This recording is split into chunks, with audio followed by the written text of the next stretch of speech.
Hey guys, Sean here. Welcome to the F1 Word and to the debrief for the 2019 Bahrain Grand Prix. And what a race it was. It had just about everything: overtaking, wheel-to-wheel racing, drama, contact and heartbreak. But before I get onto any of that, let's start by having a look at the final race result.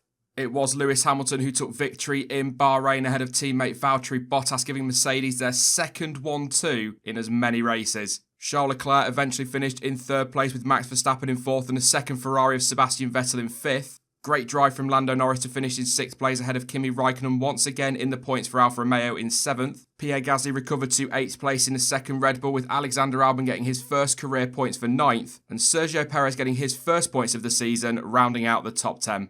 Antonio Giovinazzi came home in 11th place with Daniel Kvyat behind in 12th. Kevin Magnussen went from 6th on the grid to 13th in the race, Lance Stroll in 14th, and then it's the two Williams boys of George Russell and Robert Kubica 15th and 16th. Your retirements list is both the Renaults, Hülkenberg and Ricciardo, Sainz and Romain Grosjean.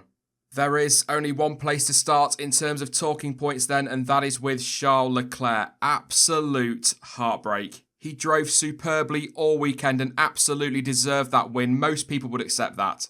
Off the line, he didn't get the best of starts though, after dropping down to third on lap 1, really struggling with grip early on. But he did make his way back up to the lead of the race, and that comeback, if you like, included a really good scrap with teammate Sebastian Vettel. Absolutely no team orders there. However, with just a few laps to go, Leclerc said over team radio that there was something strange with the engine, and that was pretty much it really. A huge loss of power saw him losing time hand over fist to the Mercedes boys, who eventually caught him and breezed past. Now Charles was able to hang on to third place thanks to a late safety car, therefore securing his first ever podium, something that looked unlikely as Max Verstappen was closing him down quickly, but I'd imagine that's little consolation. Ferrari have since confirmed that the issue was caused by, quote, a miscombustion on one cylinder, and that it was nothing to do with the MGU-H, which is what was reported initially. Team boss Mattia Binotto also said, quote, it was not a mechanical problem with the engine, otherwise we would not have finished the race. As for Leclerc, he was understandably very disappointed, but he was also very philosophical post-race, and I have to say carried himself with a lot of dignity. It happens, it's part of motorsport. Unfortunately, today was not our day, but I'm confident the team have done an amazing job to recover the lack of pace in Australia. What to say? Of course, I'm extremely disappointed like the whole team, but it happens in the season. You have to make the best out of it. A hard one to take, but thanks to the team for an amazing car all weekend long.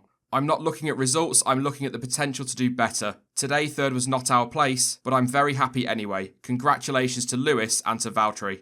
I've often talked about how Leclerc has a very mature head, and that is almost proven in those quotes. It is extremely sad to see him end up in third because, as I said earlier, he deserved that win and frankly had it in the bag. However, as he alludes to, it's a part of motorsport. But he showed over the course of the weekend that the talent is clearly there. We kind of knew that anyway. And he's got a very bright future. Plenty more opportunities to take wins throughout this season, I'm sure.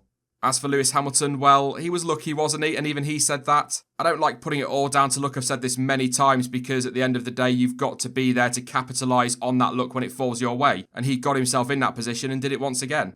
Prior to that, though, it looked really bleak for Mercedes as Ferrari appeared to be on their way to a 1-2 finish, especially with how much the world champion was struggling on the soft tyres during his second stint. But he went on and pitted for a fresh set of tyres, and that triggered the undercut on Sebastian Vettel. And shortly after all of that, the Brit made a move on the German around the outside of turn 4. And as Vettel put the throttle down, his Ferrari spun, leaving Hamilton free to go on his way and Seb needing new tyres. His front wing fell off later in the lap and obviously therefore that needed replacing, but not good from Vettel at all. Once again making a mistake under pressure, and he was under pressure. I've seen some saying that he wasn't under pressure and that it was the wind that spun him round, but the German took full responsibility, stating over team radio, sorry guys, my mistake, I got surprised and lost the rear, really sorry. So with all due respect, I'll take his word for it, he will know better than anybody else what happened, although, in fairness, reading what a lot of drivers were saying about how the wind made their cars a bit unpredictable, it could well have played a part. Still though, if he wants to challenge for the title this year, he has got to address these mistakes, but that is definitely a conversation for another video.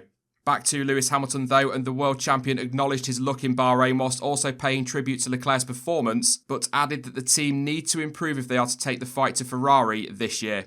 Ferrari dominated all weekend and Charles deserved this victory. We were very, very lucky today. But this is motor racing and reliability is a real key player. We've got work to do. The car needs to be quicker. This is a learning day because Charles is only going to get stronger.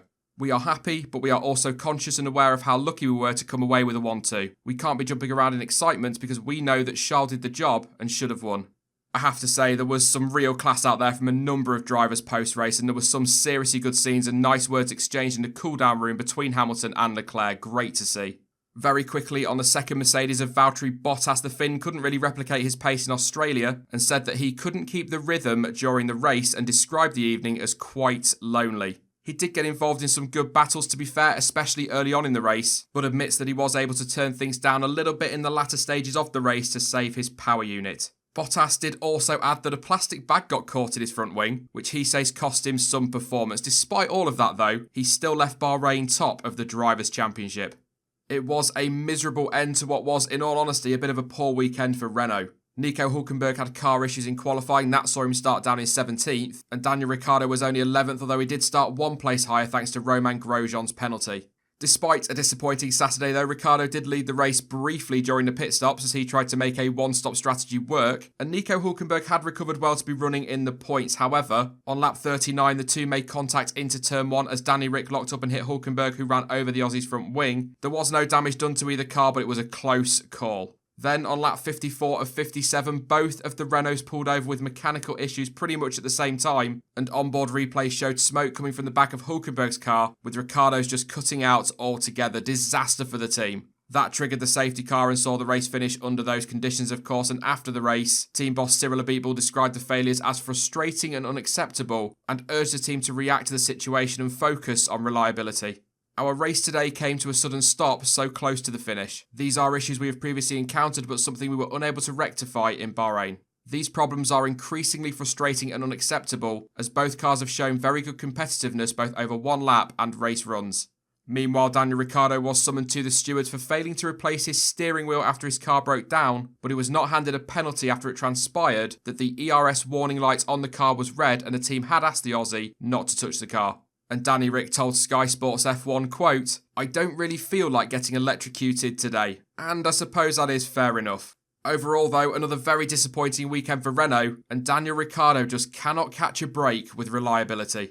Right then, what about the rest of the field? Well, down at Red Bull, it was a bit of a mixed bag overall. 4th place for Max Verstappen is a solid result, given just how off the pace they seem to be in Bahrain. Having said that though, Max did scrap hard with Valtteri Bottas at times and wasn't a million miles away from the Finn prior to the safety car. The Dutchman also avoided a penalty following contact with Carlos Sainz, which left the McLaren damaged, and Sainz was not best pleased about the collision, but the stewards did deem it a racing incident. Reading the explanations from both drivers and looking at the replays, I do tend to agree with the stewards for once. Okay, yes, it was a hard hit and it did ruin the Spaniards' race, so I can completely see why some people believe it should have been a penalty, but that's just my view on it. In honesty though, although I think it was the right call, marginally, I was actually very surprised that it wasn't a penalty, just based on what we've seen from the stewards in the past. Perhaps they really are going to allow drivers to race a little bit harder this year without being penalised for every incident.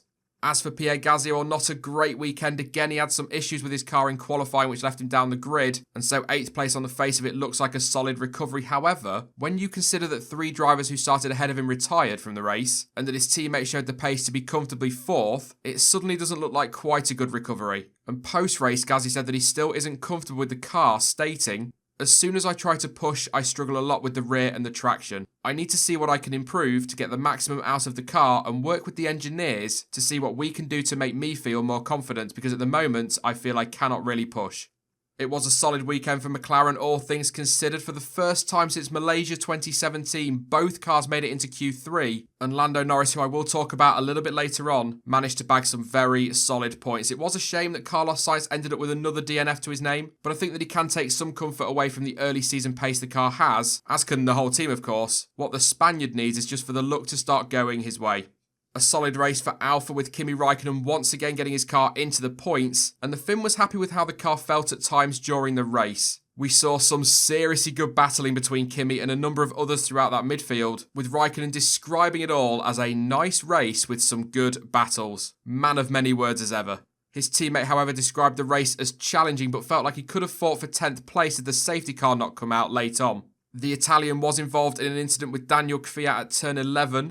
Gio was on the inside and Kvyat on the outside, and the two made contact, putting the Russian into a spin. It just looked like one of those things, to be fair. Something that goes hand in hand with close racing. It was investigated, but the stewards took no further action. On to Toro Rosso, and sticking with Kvyat for a moment, the Russian described his weekend as a bit scrappy, referring to his disappointing qualifying, too much wheel spin at the start, and the contact with Giovinazzi. It didn't really get much better for him. He ended up with a penalty for speeding in the pit lane as well, so not great for him. But on the other side of the garage, his teammate Alexander Albon fared much better. He did accept that he got, quote, a bit lucky with the retirements, but was happy to have picked up his first points in F1. Overall, a really good drive from Albon and a solid weekend for the rookie. And overall, not a bad opening couple of races for Toro Rosso. A bit of a mixed bag down at Racing Point. Lance Stroll made contact with Romain Grosjean in turn 1 at the start, putting the Frenchman off the track. The stewards had a look at it, but again took no further action, and the contact left the Canadian needing a new front wing, and he was never really able to make up for the time that he lost because of that incident.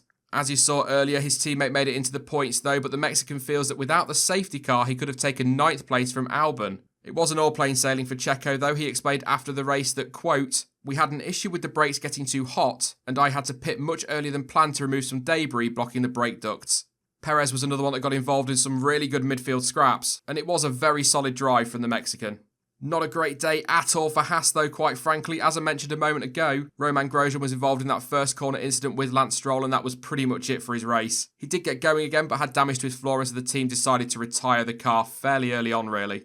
His teammate didn't fare much better despite starting so high on the grid, 6th place, remember. The team were hoping to try the one-stop strategy, but it just didn't work, and they abandoned that idea on lap 39. And K-Mag said post-race, "It's a little bit unbelievable to be able to qualify 6th, best of the rest, then be so off in the race like we were. We need to try and understand why we were so far off in the race, having been so good in qualifying." And Gunther Steiner added that the performance of the car was not good enough for Magnussen to challenge for points.